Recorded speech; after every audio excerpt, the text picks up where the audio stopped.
অরিত্র আর দিয়া একসময় একে অপরের পৃথিবী ছিল।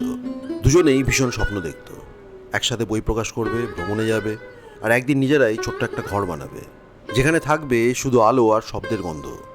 কিন্তু সময়ের একটা নিজস্ব রসিকতা আছে। সে ঠিক তখনই মোড় নেয় যখন তুমি নিশ্চিত থাকো যে এবার সব ঠিক।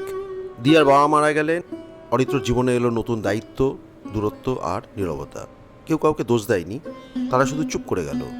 বছর পাঁচেক পর একদিন অরিত্র তার পুরনো আলমারি খুলতে গিয়ে একটা খাম পেল।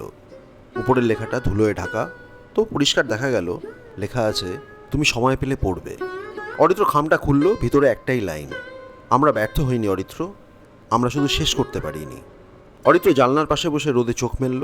সে বুঝল কিছু গল্প শেষ হয় না, তারা শুধু সময়ের মধ্যে থেকে যায়, চিঠির মতো, না পঠিত, কিন্তু কখনো নষ্ট হয় না।